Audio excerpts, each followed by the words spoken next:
Khyber was your کیوں بھائی؟ کہا وہاں تو علی تھا، وہاں علی تھا، اس لیے خیبر تمہارا آخری چانس تھا۔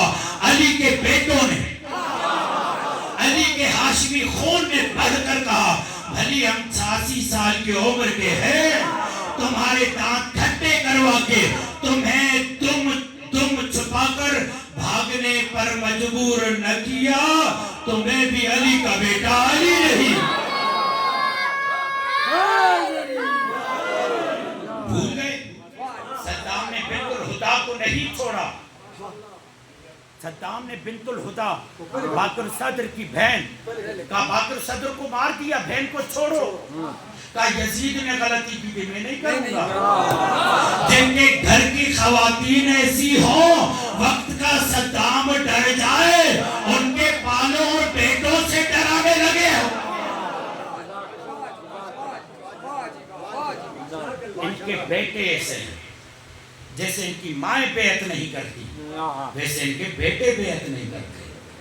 اور جب یہ سوال اٹھا آگے بڑھا تو کہا تھا مجھے قادر ہزاروی نے، کہا آپ نے امام حسین کو بلایا، آپ نے مارا۔ مجھے یہ کہا اویس ربانی کے پروگرام میں نے کہا دیکھو مولوی اس کے دو جواب ہیں، ایک آف دی ریکارڈ دیتا ہوں، ایک آن دی ریکارڈ دیتا ہوں۔ آن دی ریکارڈ موجود ہے، آف دی ریکارڈ یہ ہے تم یہ کہتے ہو کہ یزید میرا ابا تھا، تم یہ کہتے ہو کہ شمر میرا ماموں تھا، تم یہ کہتے ہو عمر ابن سعد میرا چچا لگتا تھا، تو آؤ ایک کام کرتے ہیں میدان میں چلتے ہیں، تم اپنے بلاؤ میں اپنے بلاتا ہوں، انسٹاگرام والے کیمرہ لگاتے ہیں، لعنت بھی تم نہیں کرو، لعنت بھی تم نہیں کرو، میں اپنے ابا پر چچا پر ماموں پر لعنت میں کرتا ہوں، بے شمار تم کہو، پھر چہرے پڑھتے ہیں، نہیں کیا آپ نے، پھر چہرے پڑھتے ہیں، پھر دیکھتے ہیں جس کا چہرہ اترے وہ یزیدی ہے، جس کا چہرہ خوش ہو وہ حسینی۔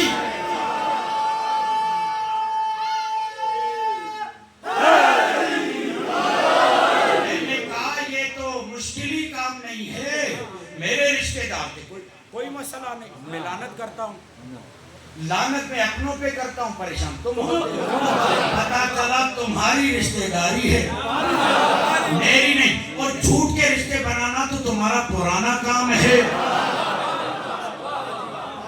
نہیں آگے نہیں بلوائیے گا، جھوٹ کے رشتے بنانا تو تمہارا پرانا کام ہے، ایسے جھوٹ کے رشتوں کو ہم لعنت کی کینچی سے کاٹ ڈالتے ہیں۔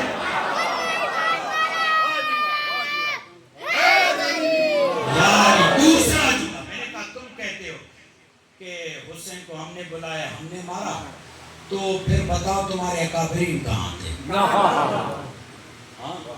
وہ کس جگہ پر موجود تھے؟ تو کہتے ہیں کہ حسین کے بعد زین العابدین نے بیعت کر لی تھی۔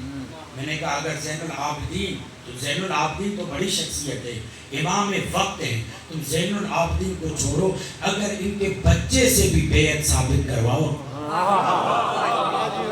اور تو اپنی جگہ پر سکینہ سے ثابت کرواؤ، جن کے گھر کی بچیاں ایسی ہوں۔ اور دیکھیے یہ جملہ تھا ابتدا میں کہنے کا، کیونکہ وقت میں گنجائش نہیں تو میں نے یہ اسکپ کر دیا تھا، جہاں پر ابدیت ہوتی ہے نا وہاں پر اللہ عمر نہیں دیکھتا، جنہوں نے لیا میں انہیں دا دیتا، جہاں ابدیت کی ظرفیت پائی جاتی ہے وہاں اللہ عمر نہیں دیکھتا۔ 3 دن کے عمر میں اللہ نبوت کا اعلان کروا دیتا ہے، انی عبد اللہ ہے وآتانی الکتاب وجعلنی نبیہ، عیسیٰ 3 دن کا، کیونکہ ابدیت ہے تو ہم عمر نہیں دیکھیں گے، انتظار نہیں کریں گے 40 سال کا ہو پھر کتاب دے پھر نبوت دے، ابدیت ہے ہم نبوت کا اعلان کر دیں گے۔ یہاں پر عیسیٰ کی بات ہے وہاں پر اللہ نے جناب یحییٰ کے لیے جملہ کہا یا یحییٰ خذ الکتاب بقوة وآتیناہ الحکم صبیّا. ہم نے بچپن میں یحییٰ کو کہا مضبوطی سے کتاب کو تھامو اور تمہیں ہم نبوت دیتے ہیں. پتہ چلا اللہ کے ہاں ظرفیت معیار ہے نہ جنس معیار ہے نہ عمر معیار ہے. اور اگر مریم بچپن میں ماں کے گود میں ہو تو اللہ کہلواتا ہے انی سمیتھا مریم, میں اس کا نام مریم رکھواتا ہوں. اور ادھر سے اللہ اعلان کرتا ہے سورہ آل عمران میں ان اللہ اصطفاکے وطہرکے واصطفاکے علی نساء العالمین. بھلی چھوٹی ہے مگر 2 مرتبہ لفظ مصطفیٰ سے انتخاب کر کے بتایا. اگر ابدیت کی ظرفیت ہے تو اس کے عہدے کا اعلان کرے گا. اب مجھے جملہ کہنے دینا. اللہ ظرفیت کو دیکھتا ہے, نہ عمر کو دیکھتا ہے, نہ سن و سال کو دیکھتا ہے, نہ صرف کو دیکھتا ہے, نہ عورت ہونا دیکھتا ہے, نہ مرد ہونا دیکھتا ہے, پر دیکھتا ہے ظرفیت ہے تو عطا کر دیتا ہے. 3 دن کا روح اللہ ہو سکتا ہے, کربلا میں 6 مہینے کا باب الحوائج.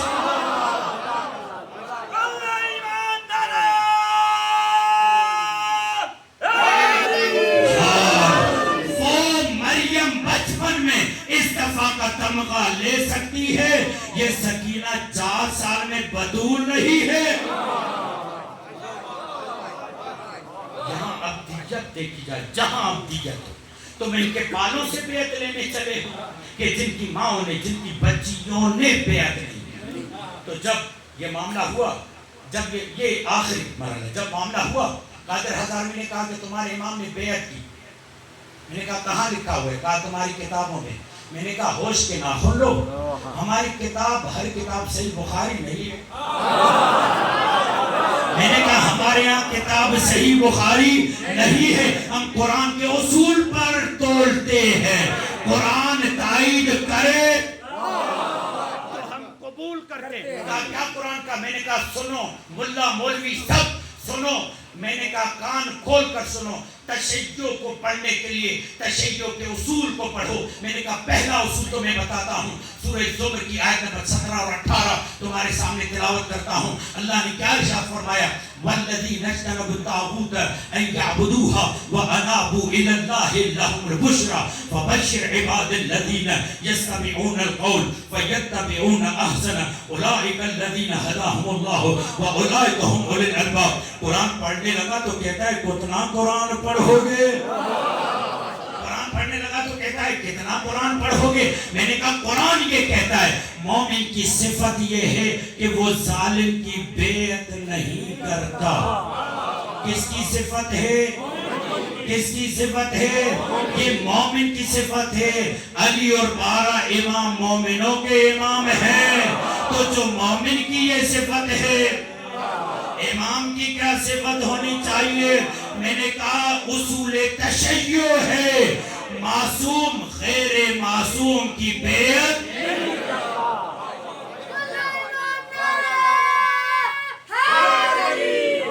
اس لیے کہ معصوم عبد ہے, اور عبد کی کوالٹی یہ ہے عبدیت پروان ہی تب چڑھتی ہے جب اس میں تولا ہو, تبرہ بھی ہو, ورنہ عبد عبد نہیں بن سکتا. میں نے کہا معصوم غیر معصوم کی بیعت. میں نے کہا تمہیں معلوم نہیں کہ امام حسین نے جب خط لکھا کیا کہا محمد حنفیہ کو؟ یہ جملہ کہا کہ لم اخرج اشرا ولا بدرا ولا مفسدا ولا ظالما اريد ان امر بالمعروف وانهى عن المنكر واسير بسيره جدي وابی علی ابن ابی طالب. میں امر بالمعروف اور نہی عن المنکر کے لیے نکلا ہوں, خروج کر رہا ہوں نانا کی سنت پر چلتے ہوئے, بابا علی کی سنت پر چلتے ہوئے. نہیں, ایک اور جملہ. ابھی 28 سفر مولا حسن کی شہادت کر.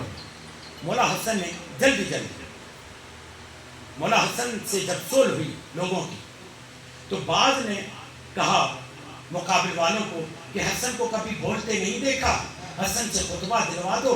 اور فصیح و بلیغ جب خطبہ نہیں دے گا تو جگ ہسائی ہوگی. لوگ ہنسیں گے کہ اسے تو خطبہ بھی دینا نہیں آتا. دشمن کیسی کیسی سازشیں کرتا ہے. جب اس نے یہ سوچا تو امام حسن منبر پر آئے, انہیں پتہ ہی نہیں جو ماں کی گود میں قرآن کی تلاوت کر رہے ہیں یہ وہ حسن ہے. جب بولا حسن آئے تو کیا تعارف کروایا؟ الحمد بسم اللہ الرحمن الرحیم الحمد للہ رب العالمین من عرفنی فقد عرفنی ومن لم یعرفنی انا ابن محمد المصطفیٰ. جو جانتا ہے وہ جانتا ہے, جو نہیں جانتا وہ جان لے میں مصطفیٰ کا.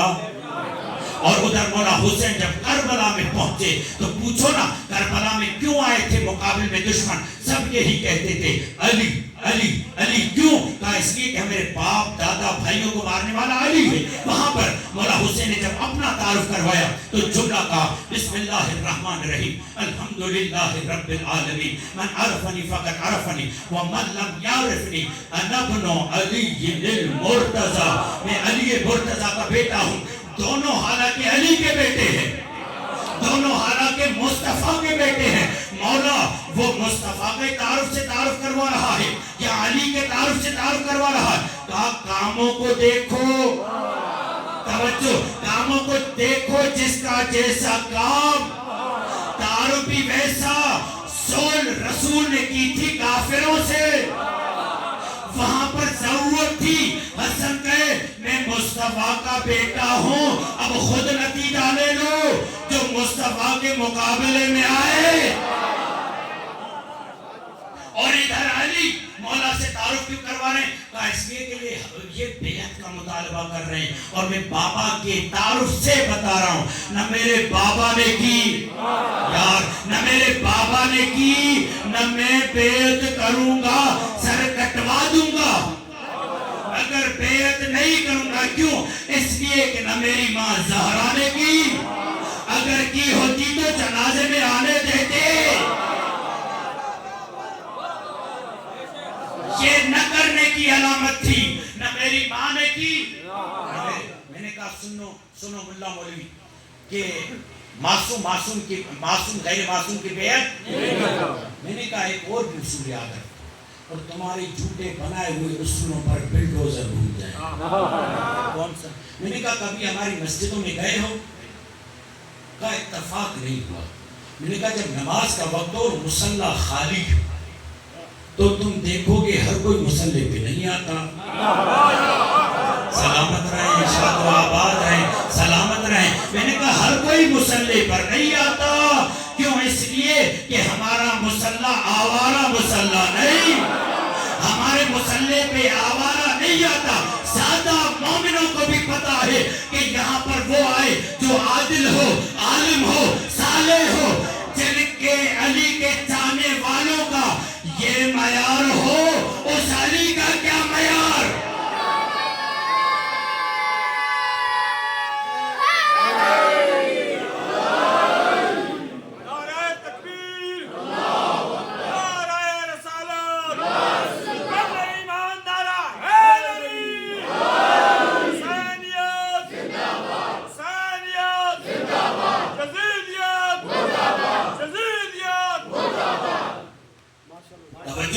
یعنی جن کے گھروں میں تربیت یہی ہو, اگر معصوم غیر معصوم کی بیعت کرے پھر تو عصمت کا ڈھانچہ ختم ہو جائے گا, پھر دین تباہ ہو جائے گا. اور یہی ہے یا ایھا الکافرون لا اعبد ما تعبدون. خبردار میں تمہاروں کی پوجا نہیں کروں گا. اور سنو مجھے بھی تم سے کوئی توقع نہیں, تم بھی میرے خدا کی پرستش نہیں کرو گے. نہ تم میرے خدا کو مانو گے نہ میں تمہارے خدا کو مانوں گا. اور پھر اس تفسیر میں جائیے تو بہت بڑی بات ہے. آپ بھی کسے کہتے ہیں؟ شاباش, جزاک اللہ. میری محنت سوارت ہو گئی, میں نے اپنا پیغام دے دیا. آج کے بعد اس بات پہ کھولنا اور ٹٹولنا, اگر ظالم کے سامنے جھکے تو پھر میں عبد نہیں ہوں. ایم پی اے ظالم ہو, وڈیرا ظالم ہو, قوم کا بڑا ظالم ہو, آپ اس کے سامنے جھکتے رہے.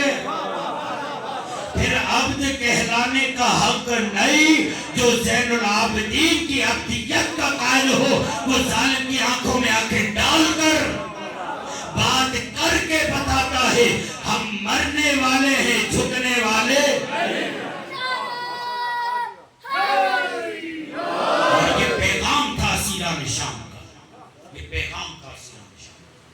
انہوں نے جب بھی کسی جبر کو برداشت کیا تو اختیار کے ساتھ کیا اور کہا کہ عبد کسے کہتے ہیں۔ اسی لیے جب مولا عباس کی زیارت میں پڑھتے تو کیا کہتے ہیں؟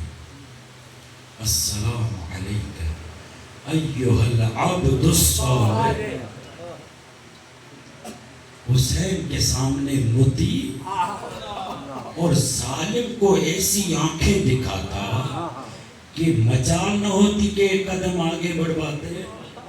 کیوں؟ اس لیے کہ یہ علی کا شعر ہے، اس لیے کہ یہ عباس مولا حسین کا مطیع ہے، اس لیے کہ یہ مولا حسین کی اطاعت میں اتنا ماہر ہے کہ حسین کے سامنے لب نہیں کھولتا۔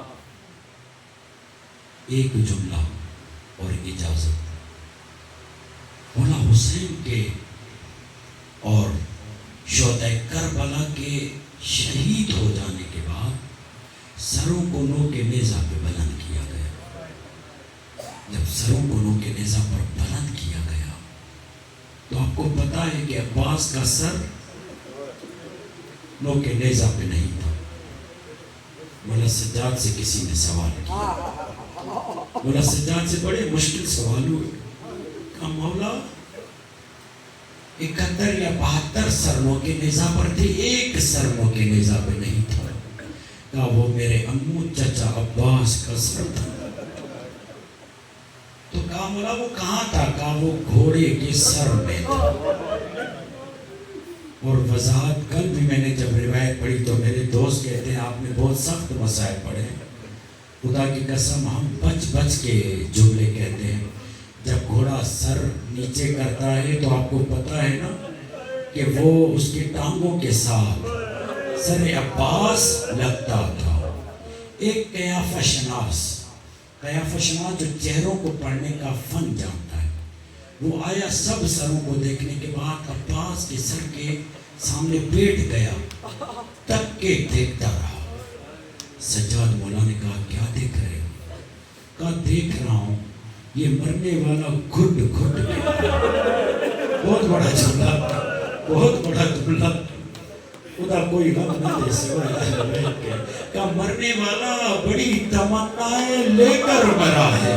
یہ جملہ کہنا تھا سید سجاد نے کہا تم نے سچ کہا ہے، مرنے والا بڑی تمنا لے کر مرا۔ کہا مولا کون سی تمنا؟ کہا بھائی کو بچانے کی تمنا، بہن کے پردے کو بچانے کی تمنا، اور سکینہ تک پانی پہنچانے کی۔ جزاکم ربکم جزاکم ربکم۔ اپنی آوازوں کو آزاد رکھنا، کیونکہ عباس کی سکینہ رو نہ سکی، اسے رونے کی اجازت نہیں تھی۔ تمہیں معلوم ہے نا مولا عباس، آپ کو پتا ہے ہر شہید کا تابوت اٹھتا ہے، نہیں اٹھتا تو عباس کا نہیں۔ کیوں؟ تابوت اس کا اٹھے نا جس کا لاشا حسین خیمے لائے، ارے عباس کا لاشا تو دریائے۔ جزاکم ربکم۔ دل ماتم کرنے پر چاہے تو سینہ پیارا مت کرنا، اپنا سر پیارا مت کرنا، اپنی آوازوں کو بلند کرنا۔ کیوں؟ مولا صادق یہ کہتے ہیں جب تمہاری آوازیں بلند ہو تو میں تمہارے لیے دعا کرتا ہوں۔ اور بی بی زہرا کہتی ہے میرے لال پر ایسے رو جیسے بوڑھی موجود۔ جزاکم ربکم جزاکم ربکم۔ بلند گریے سے مجلس کامیاب نہیں ہوتی، زہرا کو تسلی ہوتی ہے، سیدہ راضی ہوتی ہے۔ میرے دوستو پتا ہے نا مولا عباس کا لاشا خیمے نہیں آیا، اور کہنے والے نے کیا ہی جملہ کہا، کہنے والے نے کیا ہی جملہ کہا کہ سقائے حرم سید و سردار نیامت علمدار